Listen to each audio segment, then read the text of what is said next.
Imagine this. You're sitting in your apartment. It's quiet all around, but inside your head, a storm. You're thinking about how everything fell apart, relationships, career, trust in yourself. And the strangest part? You were the one who destroyed it. Not enemies. Not circumstances. You. But, and here's the truth, you didn't even realize you were doing it. Most people think self-destruction is something conscious. Something you choose. But that's a lie. It's not a choice. It's a program. Ancient, deep, embedded directly into your thinking. Here's what's really happening. Your brain works like a guard, protecting you from pain. Sounds good, right? But this guard has lost its mind. It sees threats everywhere. And when you start getting close to success, to love, to what you truly want, your brain panics. Because the unknown feels dangerous. And danger means death. So the mechanism activates. You start to sabotage yourself. You say the wrong thing. You pull back when you should move forward. It's not random. It's protection. Your mind is trying to pull you back into the comfort zone, because there, you're safe. Science calls it cognitive dissonance. You want one thing, but you believe another. There's no agreement between the two.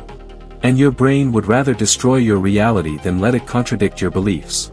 Take relationships. You meet someone who truly sees you. Who values you. Who isn't like the one who hurt you in the past. But that's exactly why you panic. Inside, a voice whispers, "This is too good. Something's wrong here. You don't deserve this." And so you start creating problems. You invent conflicts. You grow cold, distant. You create space, because in your emotional math, distance equals safety. It's not love that runs away. It's you running from yourself. Or take success. You've worked for months. The breakthrough is close. And suddenly, you stall. You procrastinate. You find reasons to start over. The project loses momentum. The moment passes. And once again, you're safe in the comfort of failure. Why? Because success demands visibility. It demands responsibility.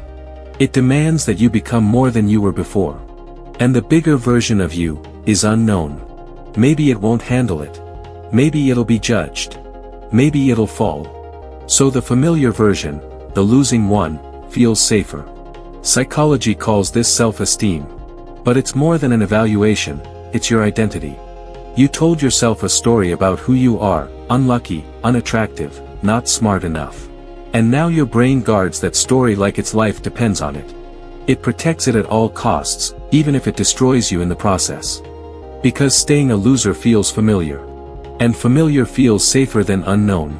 Here's the real insight, self-destruction isn't a sickness. It's a survival strategy. It once saved your life. Maybe in childhood, when being visible was dangerous. Or when you saw achievement end in collapse. Or when you were humiliated by someone stronger. Now, as an adult, that same strategy still runs. It's just protecting you, not from enemies, but from life itself. So the question becomes, how do you turn it off? Because understanding is only half the path. Action is the rest. Step 1, you have to see the pattern. Truly see it. Not in theory. Not in words. In your real behavior. When does it happen? When you're close to success. When someone starts to love you for real. When you become visible. Write it down. Keep writing until the picture becomes clear. That's step 1. Step 2, forgive your brain. Don't expect it to change overnight. It's trying to protect you, even when the protection hurts. It's not its fault. It's evolution. Thousands of years of adaptation to danger. So instead of fighting yourself, make a deal with yourself. Tell your fear. I see you. I know what you're trying to protect. But I don't live in that time anymore. I'm safe now. I can take the risk. It's not magic. It's recalibration. Step 3, the hardest. You must feel the discomfort of success. Of visibility. Of attraction. Everything your brain labels as dangerous, and not run. That means, when a relationship gets serious, and you feel the urge to destroy it, freeze instead. Feel the fear, but stay. It means, when your project is almost ready and the voices whisper, fix it again, perfect it again, you release it anyway. It means becoming visible, even if you'll be criticized. Because the opposite of self-destruction isn't confidence. It's presence. It's the ability to stay in the moment even when your mind screams, run. Here's what happens when you do. Your brain starts recalculating. You took a risk, and didn't die. You were visible, and weren't destroyed. You loved, and stayed whole. That's new data. A new experience. Your thinking starts to shift slowly. Not because you told yourself you're worthy. Words are cheap. Because you showed yourself proof. Through your body. Your emotions. Your reality. That's where transformation begins. You stop being the guard of your own failure, and become the guide of your own life. Most people stop there. They think it's done. But it's just the beginning. Because habits have inertia. They'll try to come back. You'll slip sometimes. That's normal. Predictable. So the final step isn't victory over self-destruction. It's coexistence with it. Now you know where it comes from. You know what it is. And you choose not to listen. Day by day. Choice by choice. Because choice isn't one big decision.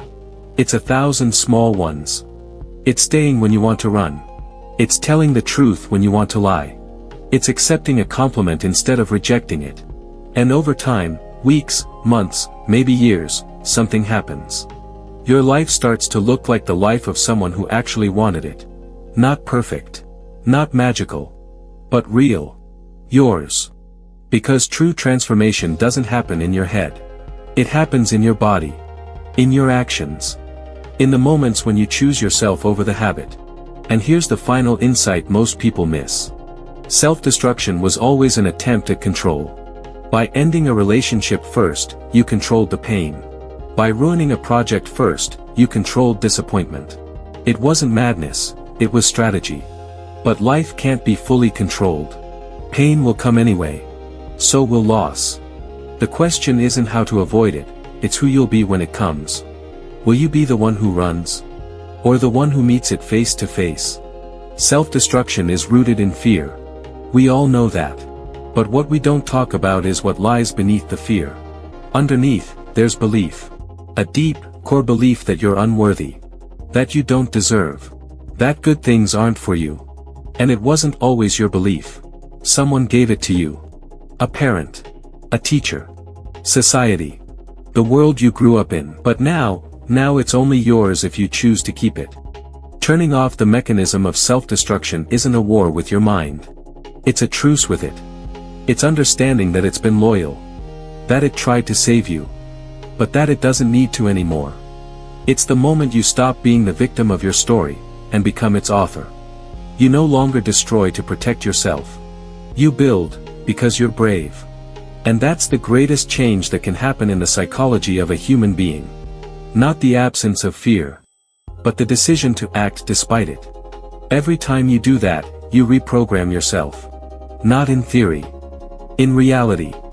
And one day, maybe a month, maybe a year later, you'll notice something. Self-destruction no longer holds power. Because you do. Not the power to defeat fear.